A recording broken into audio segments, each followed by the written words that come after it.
Salam, hər vaxtınız xeyirli olsun. Bizim dəyərli tamaşaçılar, hər birinizi xoş gördük. Magen Davidin təşkilatçılığı ilə Milli Dəyərlər verilişini bugün mən Aynur Kərimlinin təqdimatında izləyirsiniz. Və bugün milli dəyərlərimizə birgə nəzər salacağıq. Günümüzün xüsusi bir qonağı var. Qonağımız elə bir sənətkardır ki, onun fırçası sadəcə boya çəkmir. Keçmişi, bugünü və gələcəyi bir tabloda özündə birləşdirir. Və istəyərdim ki, qonağımızı təqdim edim. Azərbaycan Respublikasının xalq rəssamı, professor, UNESCO Rəssamlar İttifaqının üzvü, Avropa Təbii Elmlər Akademiyasının akademiki, eləcə də Vatikan Heralika Akademiyasının qrafı, Rusiya Akademiyasının akademiki, Avropa Senatının senatoru, bizim dəyərli rəssamımız Sakit Məmmədov. Xoş gəlmisiniz. Sağ ol, xoş gününüzə gələk. Əslində biz sizin emalatxananıza qonaq gəlmişik və görürəm ki, çox gözəl, çox möhtəşəm hiss edirəm mən özümü burada. Bu təkcə mənim deyil, bu bütün Azərbaycanlıdır bura. Bu ev muzeyimdir mənim və bu təkcə mənə məxsus deyil. Bu, yəni özümüzük, yəni bu bizim hamımızındır.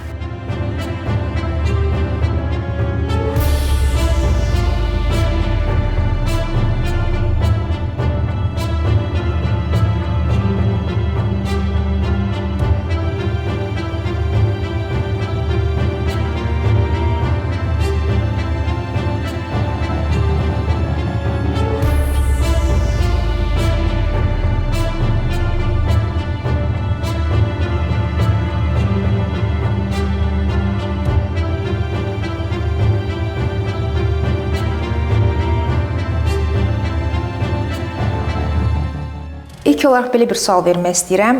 Sakit bəy necə ilhamlanaraq bu əsərləri ərsəyə gətirir? İnsanlardanmı ilhamlanır, təbiətdənmi, yoxsa iç dünyasından gələn bir şeydir bu? İlham mənbəyi bilirsiniz, hər şey ola bilər həyatda. Getdiyi gün bir də görsən, sabahkən qalxırsan, gedirsən. Mən ümumiyyətlə çox xoşlayıram piyada gəzməyi, heç maşın sürməyi çox sevmirəm. Evdən çıxıb piyada gəlirəm, gəzə-gəzə baxıram. Xüsusən bir görürsən, ağac gül açır, hər şey oyanır. Ümumiyyətlə, mən bahar fəslini çox sevirəm. Sonra payız fəslini də çox sevirəm, yağışı, çox maraqlı. İlham mənbəyi cürbəcür, mənbəyinin cürbəcür səbəbləri ola bilər. Ona görə də gözəl bir insan görürsən, məsəl üçün, söhbət edirsən. Yəni, kitab oxuyuram, maraqlanıram. Musiqidən çox ilhamlanıram. Mən özüm də musiqi ilə məşğul oluram müəyyən qədər. Və ona görə də mənim üçün çox maraqlıdır ki, bəzi dahi insanları, həyatını oxuyuram, baxıram. Ümumiyyətlə, ilham mənbəyi mənim üçün kitabdır, muzeydir, əsərlərdir, təbiətdir, insanlardır. Yəni, belə musiqidir. Ümumiyyətlə, yaradıcı insanlar biraz fərqli düşünür. Bizim görmədiyimiz tərəfləri belə görür. Xüsusilə də tanınmış rəssamdan söhbət gedirsə, onun belə deyim, siz əsərlərini gördükcə düşünürük ki, sizin baxış bucağınız fərqlidir. Təbii ki. Məsəl üçün, sizi necə qarşılayırlar fikirlərinizi daha öncələrdə? Uşaqlığınıza qayıdaq bir an. Uşaqlıqda mənə başqa cür yanaşırdılar hamı. Elə bilirdilər ki, biraz ola bilsin ki, məndə geri zəkalılığı var, ola bilər, nəsə çatışmazlığı var. Əslində isə bu yanlış idi. Mən məsələn, saatlarla durub hər hansı bir obyektə baxırdım, dayanırdım və yaxud müəlliməm danışırdı, mən dayanıb onun üzünə baxırdım. Mənə sual verirdi və yaxud mənə danışırdı, mən onu eşitmirdim. Onu çox maraqlıdır ki, cizgilərinə baxırdım və yaxud gedirdim, dayanırdım bir ağacın yanında, nə bilim, ona dəniz kənarında gedirdim, məsəl üçün, qumdan heykəllər eləyirdim. Çünki mən sahildə doğulmuşam, Xəzərin sahilində, həm də Kür çayı dənizə tökülür orada. Gedirdim orada cürbəcür heykəllər qumdan, səhər gəlirdim, gördüm, yoxdur, o maraqlı idi. Qumun üstündə çəkirdim. Sonra ağ demək, divarları əhəngləyirdilər qonşular. Mən gedib kömürlə onun üstündə çəkirdim və onlar əsəbləşirdi. İndi də deyirlər ki, kaş onları silməzdik biz, onlar qalardı. Dəyərli əsərləri çevrilmişdi. Dəyərli deyildi, uşaq rəsmləri idi. Amma onlar üçün daha qiymətli olardı ki, vaxtilə burada doğulmuş, burada boya başa çatmış bir rəssamın demək Uşaqlığınızın uşaqlıq xatirəsi. Çünki mənim uşaqlıq rəsmlərim demək olar ki, qalmayıb. Qalmayıb. Onun üçün də o mənim özümə də çox xoş olardı ki, onlar qalsaydı kəşke. İlk dəfə 6 yaşında rəsm çəkmisiniz. Onu deyə bilməm. 5, 6, yəni uşaq vaxtından nə qədər belə uşaqlıqdır da, yəni bu Bu fitri istedaddır da, yəni deyək ki, genetik gəlir kimdənsə keçir. Elə bir bizim bu fitri istedaddır, çünki bizim nəsildə rəssam olmayıb. Yəni ilk dəfə olaraq mən özüm balıqçı ailəsində doğulmuşam və ona görə də bizdə nəsillikcə heç kim rəssam olmayıb. Məndən sonra artıq rəssamlar başlayıb əmələ gəlməyə. Övladlarınız artıq. Bəli, evladlarım, qohumlarım da, hər kəs artıq istəyir ki, onun evladı Sakit Məmmədov olsun. Aha. Bəs yaxşı, sizin çəkdiyiniz əsərlər var. İnsanlar ona baxanda siz hansı nəyi hiss etmələrinizi istəyirsiniz insanlardan? Sadəcə bir rəsm deyil də, sizin burada yaradıcı aləminiz var, bir çox belə deyim, əməyiniz var. İnsanlar necə görməsini istəyirsiniz sizin əsərlərinizi? Mənim insanların görməyi məni maraqlandırmır qətiyyən. Aha. Mən çünki o əsər çəkəndə heç bir şey haqqında düşünmürəm, ancaq o əsər haqqında və bu bir uşağın dünyaya gəlişinə bənzəyir. O anda insanlar heç nə fikirləşmir. Evlad gözləyir. Ancaq evlad istəyir. Məqsəd sonra çıxır ortaya. Ondan nə olacaq, onun təhsili, onun. Amma burada isə əsərlər çəkiləndə əsas odur ki, mən özüm razı qalım o əsərdən. Çünki hamı bir əsəri, bu insanlar kimidir də bu da. Yəni, hamı bəyənə bilməz.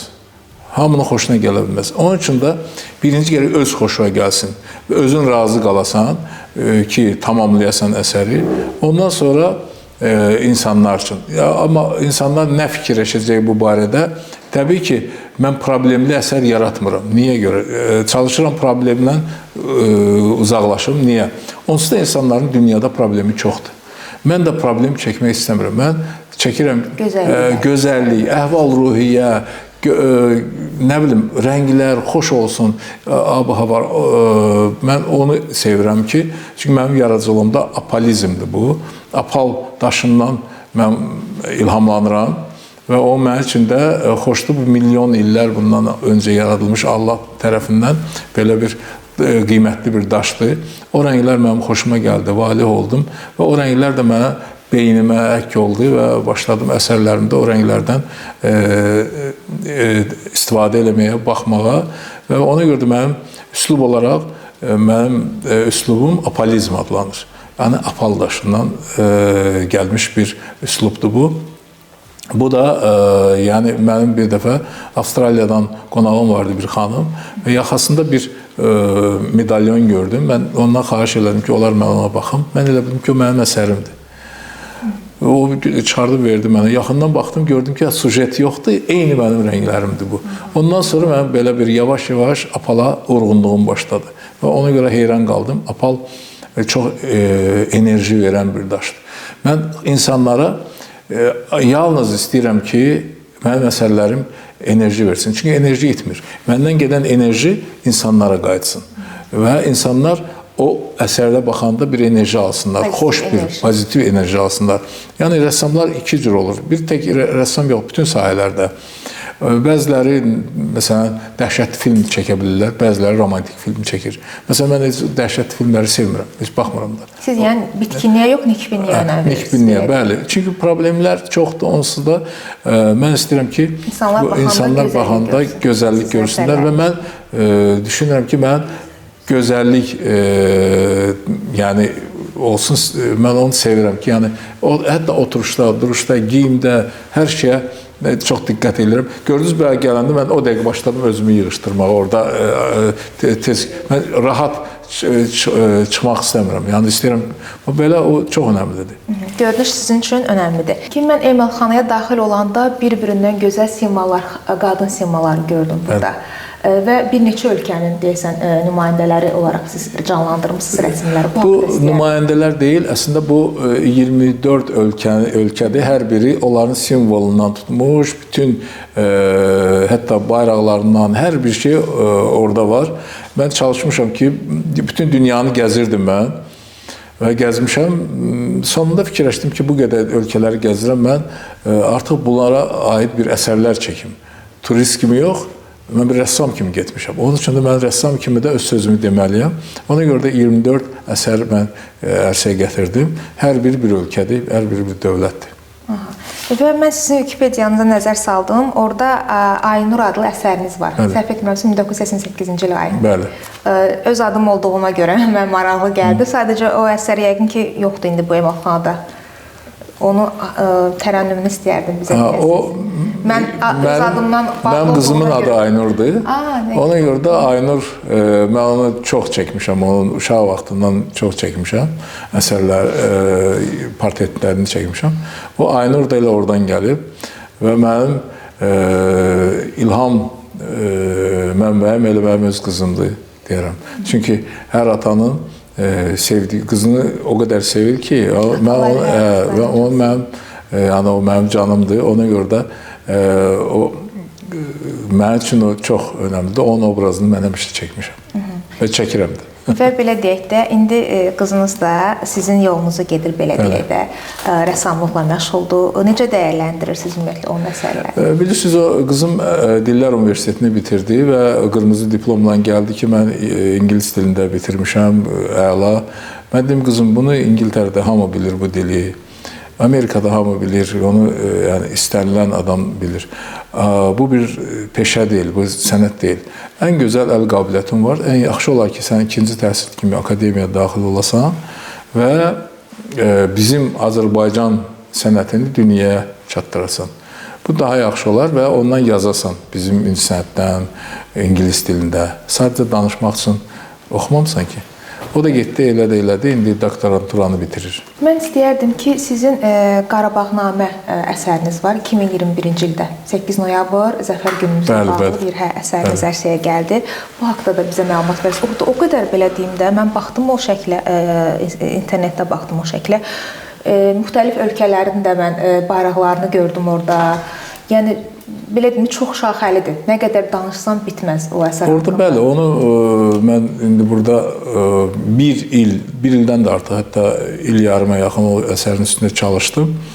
Orada demək, təbii ki, o 2-ci Qarabağ müharibəsində, o 44 günlük müharibədə kimlər Azərbaycanın yanında olubsa, kimlər dəstəkləyibsə, təbii ki, onlar mən orada qeyd eləməliydim. Onun üçün də mən orada demək uçub getmiş müvəqqəti olaraq uçub getmiş o durnalar təzədən qayıdır Qarabağa. Biri Türk bayrağı ilə, biri İsrail bayrağı ilə, biri Azərbaycanın yanında, Pakistan bayrağı ilə və mən onu qeyd elədim. Orada çəkmişəm, hər kəsin də diqqətini cəlb eləyir. Çox incə nüansları var. Bəli, çünki bilirsiniz, mən onunla göstərdim ki, biz müvəqqəti olaraq getmişdik buradan. Çünki bu torpaq bizimdir və qayıdışda və gələnlər də onlar da bizə dəstək verdilər. Çünki bu vətən həm Azərbaycan, həm Yahudilərin vətəndə, burada Yahudilər yaşayır, o savaşda iştirak ediblər, həm başqa xalqlar, yəni kimlər varsa Azərbaycan xalqının içində, mən onların hamısına təşəkkürümü bildirmək istəyirəm ki, əllərindən gələni etdilər və də mənim də bir rəssam kimi boynuma düşən missiya odur ki, mən də öz diqqətimi, təşəkkürümü fırça vasitəsindən eləyim onlara göstərim. O göstərməyə də çalışdım. Mən nəzər saldım, ümumiyyətlə, yaradıcı aləminiz çox genişdir və bir çox rəssamlardan təhsil almışsınız, bunun incəliyini öyrənmişsiniz. Hətta Şaqalla birlikdə sizin sərginiz də olub. Bəli, Singapurda. Aha, biraz bu barədə də bizə məlumat verərsiniz. Bilirsiniz, mən Leningraddan ki, Sankt-Peterburgda oxumuşam, akademiyanı orada bitirmişəm. Mənim müəllimlərimin əksəriyyəti yahudilər idi orada. Və birinci kursdan tutmuş Sarokin, ondan sonra Manaşerov, ondan sonra da mən oxudum, Maysenkanın sinifinə daxil oldum. Maysenka da yahudi idi və onun sinifinə daxil oldum və mənə çox böyük ondan mən savad aldım. Moisenko dünya şöhrətli bir rəssamdır və mən deyərdim onun özünə məxsus bir dəstxətti var. Lakin mən fikirləşdim ki, təkcə Moisenko'dan öyrənmək nə dərəcədə düzdür, mən hara gedib çıxacam. Sadəcə onun savadından mən bəhrələndim və üzbəüz akademiya ilə orada Ermitaj yerləşir. Mən getdim Ermitaja və seçimimi Ermitajda etdim ki, mən bir adamdan yox, bir neçə rəssamlardan, dahi rəssamlardan öyrənməyə başlayayım. Eləcə də orada yenə də biz Yahudilərə gəlib çıxırıq. Orada demək, mən baxdım, demək, çox maraqlı rəssamlardan Picasso İspan Yahudisidir. Picasso'dan mən çox belə həqiqətən öyrəndim. Çox böyük bir dahi rəssamdır. Sonra Modigliani həmçinin o da ümumiyyətlə çox rəssamlardan, Repinin özü. Bilirsiniz, bu millət dünyaya çox bəhrələr verib, çox böyük demək simalar bəxş edib dünyaya. Və ona görə də mənim onlarla əlaqəm çox gözəldir. Həmişə yahudilərdən sıx belə münasibətdə olmuşam. Onlardan çox şey öyrənmişəm. Onların demək, həm mədəniyyəti mənə çox xoş gəlib həmişə. Mən bir rəssam kimi, bir incəsənət xadimi kimi təbii ki, çalışmışam, çox şeyləri öyrənim, götürüm və onların davranışı, sərgilərə münasibət. Eləcə də Şaqal. Mark Şaqal bilirsiniz də o Yahudidir. O demək Rusiyadan köçmüş bir rəssamdır və Picasso ilə çox yaxın dost olub. Və mənə deyəndə ki, opera qalereyasından ki, sənin sərgi biz Mark Şaqalla edəcəyik. Mən çox sevindim və Mark Şaqalla birgə bizim sərgimiz oldu. Eləcə də orada heykəltaraş Rodin'in əsərləri də var idi. Hətta o vaxtı, Sovet vaxtı belə bir söz deyirdilər Şaqal haqqında. Şaqayti kak Mark Şaqal. Belə çox maraqlı. Çünki o çox qabağa getdi və çox dünya şöhrətini qazandı. Və indi dünyanın ən bahalı, ən qabaqda gedən rəssamlardan və mən onu çox sevirəm, onun əsərlərini. Şaqalın çox böyük rəssamdır. Mən çox dəyərləndirirəm. Ümid, siz baxıram ki, insan surəti də, xanım, qadınlar xüsusən də daha çoxdur əsərlərinizdə, amma kişi portretləri də var. Azlıq təşkil edib niyəsə? Siz mənə həmişə sual verəndə deyirəm ki, mən kimlərin portretini çəkirsiniz? Deyirəm ki, mən gözəl xanımların, ağıllı kişilərin. Deyirəm, kişi portreti azdır. Deyirəm, görünür, ağıllı kişi azdır. O xanımların rənci olacaq. Gözəl xanımlar çoxdur. Ona görə də mənim əsərlərimdə təbii ki, bu zarafatdır, amma əslində xanımlar bizim bacılarımızdır, analarımızdır, həyat yoldaşlarımızdır, qızlarımızdır. Onun üçün də onlara daha diqqət yetirmək lazım. Həm də gözəlliyi simvolizə edən dünyanın ən böyük simvolları xanımlardır. Ona görə də baxın, yəni belə. Sakit bəy, sizin maşallah şöhrətiniz böyükdür, genişdir. Nəinki Azərbaycanda, ölkədən kənarda da bir çox ölkələrdə tanınırsınız və sizin əsərləriniz yüksək şəkildə qiymətləndirilir.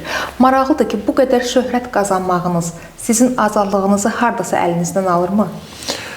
Bilirsiniz, mən yenə də deyirəm, şöhrətə mən fikir verən deyiləm. Çünki emalatxanaya ki girirəm, düzdür, müəyyən bir mükafat alanda 2 gün sevinirəm, lovalanıram, amma 2 gündən sonra unuduram o. Adiləşir mənim üçün.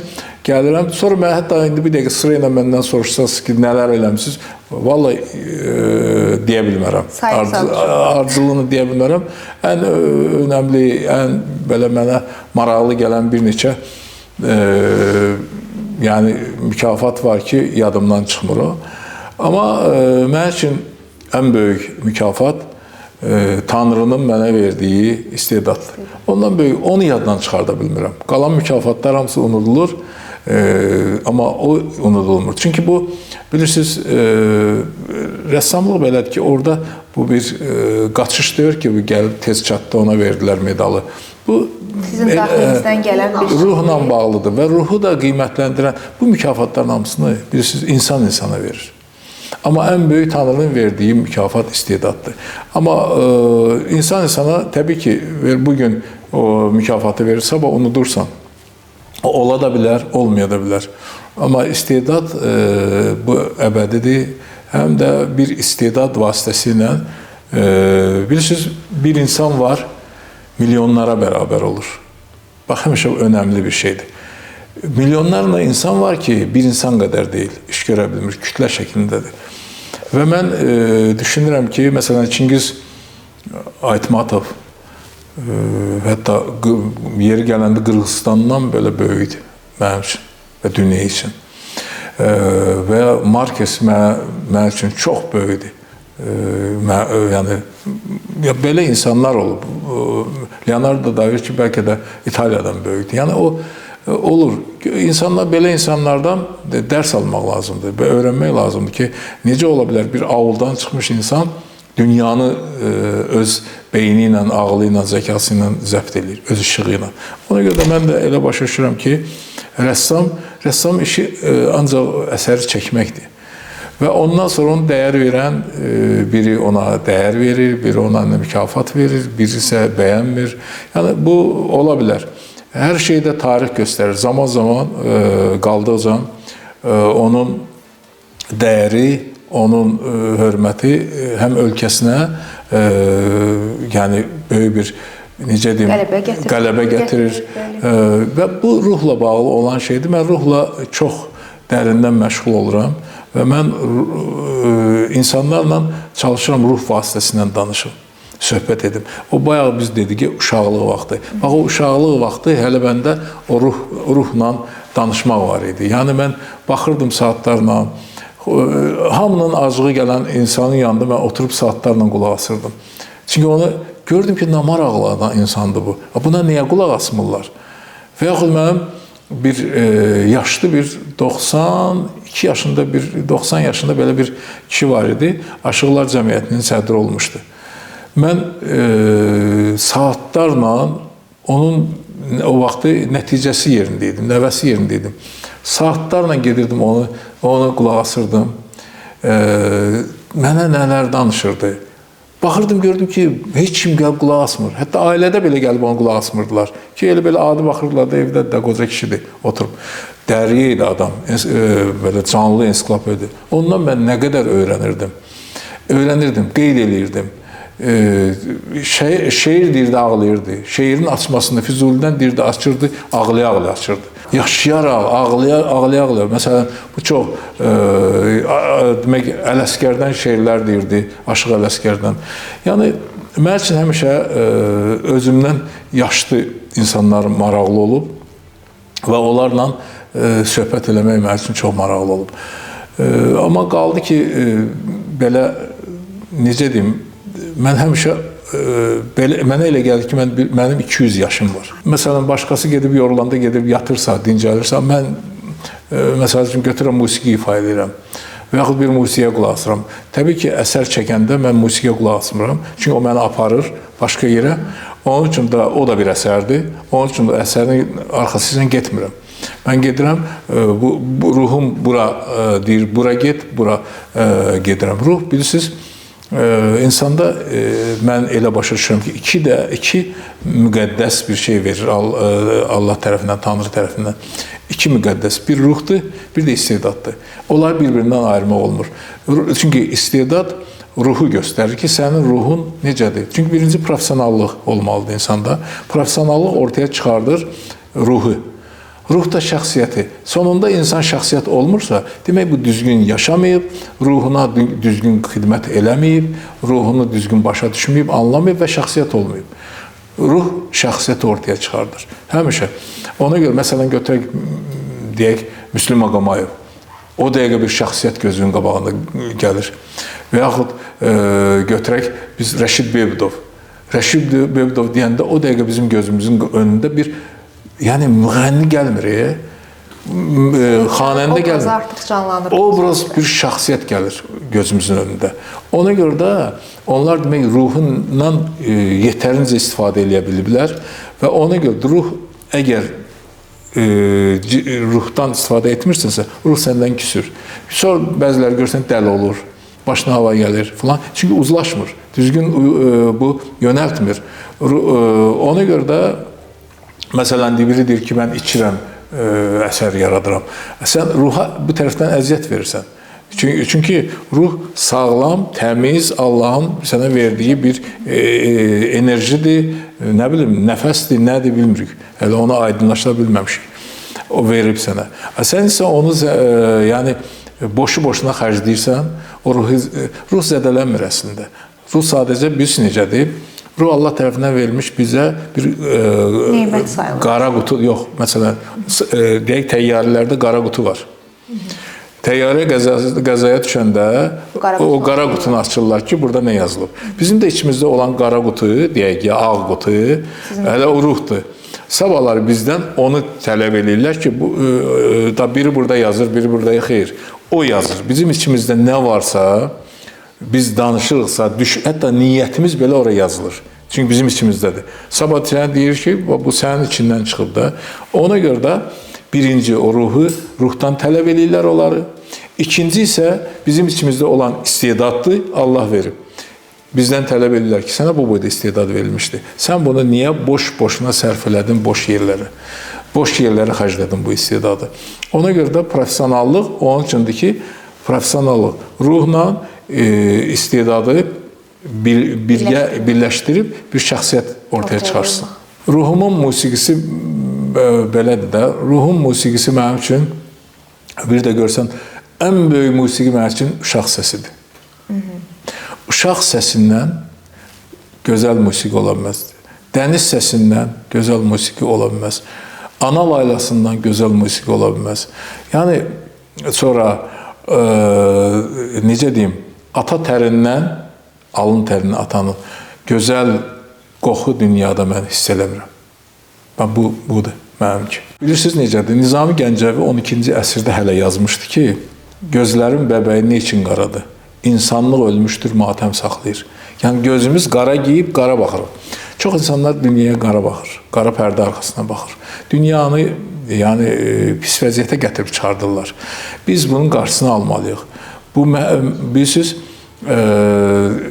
belə bir şey var da, demək, dahi Hüseyin Cavidin sözü var. Kəssə hər kim tökülən qan izini, qurtaran dahi olur yer üzünü. Yəni, bu yer kürəsində nə qədər bu qan tökmək olar, nə qədər bu... Yəni, ona görə də mən o şeylərə baxanda çox əsəbləşirəm. Hansı ki, dünyanı başqa cür qura bilərdim. Çünki bilirsiniz, bu dünyada belə bir şeydir. Oğru gedir oğurluq eləməyə, deyək, qonşunun həyətinə. Ay Allah deyir. Tullananda, ya Allah. Oğruyur, tuturlar, həbs edirlər. Deyir ki, Allah yolumu açsın. Hamısını Allahın adıyla bağlayırlar. Oğurluq eləmirsən də. Yəni, şeytani bir hisslə getmirsən sonra. Sən Allah... Ona görə də, yəni, Tanrını, Yaradanı unutmaq lazımdır. Dünyaya biz gəlmişik. Bizim boynumuzda böyük bir borclar var. Onu yerinə getirməliyik. Yoxsa bir-birimizlə savaşla, bir-birimizi qırmaqla, bir-birimizə ləkə yaxmaqla, atmaqla, pisləməklə olmur. Və dünyanı, baxın, siz girdiniz bura, mənim ömrüm bunun içində keçib də. Amma əgər dünya düz olsa, silah niyə lazımdır? Əskər niyə lazımdır? Əgər peşə deyil, olmaz ki, belə bir peşə. Bir-birinə düşmançılıq olmasa, bunlar niyə lazımdır? O qədər bu lazımsız şeylər var dünyada. Çünki insanlıq yaradıb bunu. İnsanlar bunu yaradıb. Bir-birinə inamsızlıqdan yaranıb. Dünya, yəni... Başdan ayağa mübarizə. Mübarizə içində. Özümüz də bilmirik ki, nə istəyirik və nə istədiyimizi bilmirik. Yəni, baxın, torpaq çox amansızdır. Vətən nədir? Vətən torpaq deyil əslində. Vətən insandır. Onun üstündə yaşayandır. Onu yaradandır, onu dünyaya çatdırandır. Bax, bayaq dedim, Çingiz Aytmatov o vətəni, o torpağı torpaq eləyən Çingiz Aytmatovdur və bütün dünyaya göstərir ki, bax, bu torpağın üstündə mən yaşamışam. Baxın gedin. Yəni deyim ki, nə bilim 16-cı mərtəbədə yaşamamışam panorama ilə. Mən avulda yaşamışam. Aparıb göstərir. Onun üçün də dünya belə bir vəziyyətdədir ki, biz çalışmalıyıq ki, dünyanı qorumalıyıq. Dünya hələ savaş üçün, məsələn, deyək, 30 il bizim torpaqlar işğal altında oldu. Torpaq çürüdü, insansız oldu, çürüdü. Orada xarı bülbül belə bitmədi. Baxımsız. Çünki o ki, yağış yağır, yağır. Niyə bitmədi? Çünki insan yoxdur orada. İnsanın nəfəsi dəymir o torpaqlara. İnsanın təri tökülmür o torpağa. Vətən nədir? Vətən torpağında bizim yaşadığımız dədə-babaların demək, orada nəşi dəfn olunub. Bax, torpağa qarışıb. Torpaq əslində biz qum, gildən ibarət deyil. Onların üstündə yaşayan insanlar milyon illərdir orada yaşayıblar, oraya qatılıb. O torpaq artıq insan bədəni ilə, vücudu ilə qatılıb. Ona görə də deyirlər ki, Adəmi torpaqdan yaratdılar. Əslində ona görə yarandı ki, torpağa qarışa bilsin. Yoxsa qarışmazdı ki, cəsədlər olardı dünyada. Və mən elə başa düşürəm ki, mən ən çox insana önəm verirəm və insan da, onların da içində şəxsiyyətlər, hansı ki, milyonlara bərabər. Mən, məsəl üçün, bu millətin sayı 10 milyondur, bununki 1 milyard da elə deyil. Mən fikirləşirəm ki, 10 milyonun içində neçə dənə şəxsiyyətlər dünyaya gəlib, neçə şəxsiyyət yaşayıb. O şəxsiyyət, biz ona fəxr edirik. Üzeyir bəylə fəxr edirik, nə bilim, Nəsimi ilə fəxr edirik. Ona görə də bunu o şəxsiyyətlərlə ötürülür. Yoxsa torpaqla biz desək ki, filan yerdə bir torpaq var, adını belə bilməyəcəyik. Bilirik, amma filan rəssam yaşayıb orada, filan dahi yaşayıb. Ona görə şəxsiyyət formalı. Şəxsiyyət. Mən elə, çünki həm də torpaq amansızdır. Torpaq qram-qram yedirdir, belə milliqramla vitaminləri verir, amma birdən alır. Götürür, yoxa çıxardır. Yoxa çıxardır, izi tozu qalmır orada insanın. Demək ki, amansızdır. Havada öz payını götürür. Suda insanın bədəninin 4/3 hissəsi sudur. Götürür öz payını. Hərə dava düşür o cəsədin üstündə. Hərə özünə götürür, yoxa çıxır. Odur ki, nə qalır? Ruh qalır, şəxsiyyət qalır, istedad qalır, yaşayır. O, məsələn, deyirlər, Məmməd Arazda deyir, dünya sənin, dünya mənim, dünya heç kimin. Amma əslində dünya heç kimin sözü yoxdur. Dünya o şəxsiyyətlərindir ki, adı qalır min illərlə. Dünya bu onlarındır. Dünya kütlənin deyil, dünya onlarındır. Ona görə də çalışmaq lazımdır ki, min illərlə yaşamaq lazımdır, yaratmaq lazımdır, yaşatmaq lazımdır. Bəli. Yaşatmaq lazımdır, düzgün vurguladınız. Mən az öncə baxdım, sizin saysız hesabsız medallarınız, mükafatlarınız var. Hətta kraliça ilə olan şəklinizi gördüm orada. İstəyərdim ki, bu görüş haqqında da bizə məlumat verəsiniz. Kraliçanla mən 3 dəfə görüşmüşəm. Kraliça çox maraqlı böyük bir şəxsiyyət idi. Dünyanın, mən deyərdim ki, şəxsiyyəti idi. Dünyanın vətəndaşı idi. Və onun maraqlı, belə gözəl siması var idi, maraqlı bir baxışı var idi. Və ona mən görüşən vaxtı 3 dəqiqə ərzində xeyli bir deyərdim ki, yarım saat qəbul elədi hər dəfə. Və onunla görüş heç vaxt mən unuda bilmərəm. Mən, yəni, yadımdan çıxmaz. Yəni, çünki bütün dünyada hər kəs istəyər ki, kraliça ilə görüşsün, amma o çox nadir hallarda belə görüşlər eləyib ki, bu qədər bir rəssama diqqət yetirsin. Və o mənim sənətimə böyük hörməti var idi, rənglərimi və deyirdi, hətta özü dedi ki, mən bugün deyir, bir bayram ab-havası yaşadım. Bunu kraliça dedi. Yəni, bu çox böyük bir şeydir mənim üçün. Və onun demək, sarayda, Windsor sarayında artıq mənim 2 əsərim orada asılıb və özü göstəriş verdi ki, bu əsərlər asılsın orada. Və bir rəssam üçün məncə ən böyük mükafat bu olar ki, yenə deyirəm, mənim üçün mükafat bugün alırsan medaldır, sabah metaldır o. Metaldır. Amma o insan isə şəxsiyyət, bayaq dedim, ruhu, şəxsiyyəti formalaşmış bir insanla mən görüşdüm, böyük dahi bir şəxsiyyətlə, dünya tərəfindən qəbul olunmuş. O mənə böyük bir özüm belə inanmırdım ki, belə bir insan səni qəbul edib, səndən foto çəkdirib, özü çəkdirib özdə, özü dayanıb çəkdirib. Yəni, hər adamla da qismət olmur ki, o desin ki, gəl, şəkil çəkdirək, bir yerdə çəkdirək. Bu, mənim üçün böyük bir sevincli bir anlar idi. Və onun üçün də mən, yəni, özümə həsəd apardım ki, mən belə bir insanla yuxu kimi gəldi ki, mən belə bir insanla birdən-birə. O da bilirsiniz, demək ki, yazılıb. Ona Tanrı tərəfdən, yəni, görünür ki, mənim alnıma yazılıb ki, mən onunla görüşəcəm. Eləcə də Roma Papası ilə, çünki onun portretini mən çəkmişəm və Vatikan Dövlət Muzeyində mənim Papanın, Roma Papasının əsəri portreti asılıb, orada göstərilir, nümayiş olunur. Orada da mən təsvir etmişdim ki, masanın üzərində 4 müqəddəs kitab, Zəbur, Tövrat, İncil, Quran. Ən yuxarıda da Quran idi. Mənə jurnalistlər sual verəndə ki, niyə Quranı ən yuxarıda qoymusan? Təbii ki, Papanın yaxasında xaç var idi. Dedim ki, ən son kitab olduğuna görə ən yuxarıda olmalıdır ona görə. Qarabağ xalçası da onun ayağının altında var idi. Çünki İtalyan xalçası idi, mən Qarabağ xalçası etdim. Yəni, demək istəyirəm, dünyanın çox böyük şəxsiyyətlərinə mən görüşmüşəm. Onların kolleksiyasında mənim əsərlərim var. Bilirsiniz, mənim dünyada qazancım odur ki, bir yerdən çıxıb gələsəm, mən məsəl üçün 7-ci sinifdə, hələ o vaxt Sovet vaxtı idi, deyirdim ki, mən böyüyəcəm, Papa ilə görüşəcəm.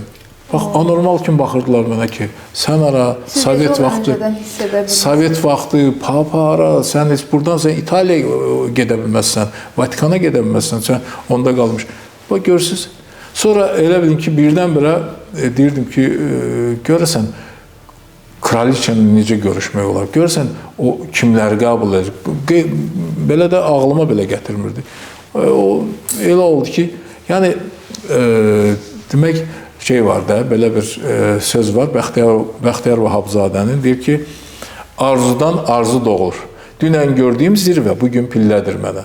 Yəni, o pillə-pillə gəlir. Artıq mənim, məsəl üçün, o qədər məndə məlumat var ki, bir filmə, bir kitaba sığmır. Çünki o qədər, mən ona görə bayaq dedim ki, mənim elə bir ki, 200 yaşım var. Çünki o qədər çox məndə belə qeyri-adi belə hadisələr olub həyatımda. Əskərlikdən tutmuş, təhsildən tutmuş, tabii ki, axıra qədər, bu günə qədər. Hər gün bir yenilik var. Yəni, hər gün bir nəsə bir, yəni o gün bir yenilik olmasa, belə mənə qəribə gəlir ki, elə bir ki, bu gün nə oldu mənə bir yenilik dünyada? Yəni, uğur yox. Məsələn, bir hadisə. Əsərləriniz kimi həyatınız da rəngarəngdir. Mən həyatım rəngarəngdir və mənim onun üçün də əslində mən dostluq, mənim demək olar ki, dostum yoxdur. Niyə görə yoxdur? Mənim gözəl əzizlərim var, istədiyim, sevdiyim insan var. Sonra, nə bilim, qardaş kimi baxdığım, doğma insanlarım var. Amma dostluq eləyə bilmirəm. Niyə görə dostluq eləyə bilmirəm? Çünki ona vaxtım yoxdur.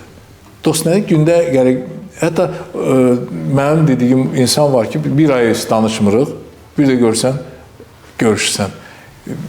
Bir həftə görmürsən, görsən ki, maraqlı gəlir o insanla oturmaq. O elə bilirəm, hər gün elə var. Bilirsiniz də, bir 2 saat, 3 saatı fırçadır da bu. Bunun üstündə mən işləməliyəm. Axı, bunu işləməsəm, bugün gedir, ömründən gedir, o birisi gedir. Onu mən eləmək üçün mütləq mənə çox vaxt lazımdır.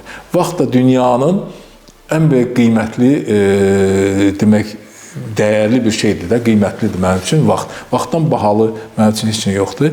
Məsələn, insanlar saat taxırlar, dünyanın, həmişə dostlarıma mən deyirəm ki, bahalı saat taxırıq qolumuzda, amma o ölüm aparatıdır əslində. Hər saniyə baxanda ölümə doğru gedir, ömürdən gedir. Əslində, o bizim düşmanımızdır, zaman gedir. O qızıl kimi zaman gedir. Amma biz onu fəxrlə deyirik, mənim saatim bu qiymətədir, o birisi belədir. Əslində, zamandır.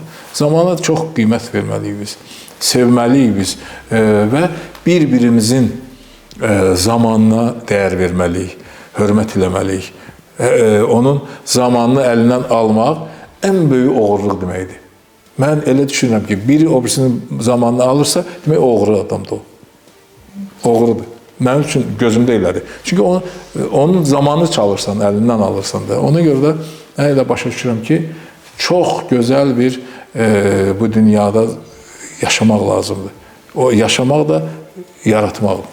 Bəli, hər zamanınızı, hər anınızı dəyərli etmisiniz. Bir çox tanınmış şəxsiyyətlərlə görüşünüz olub və təbii ki, siz bu uğurları qazanmısınız.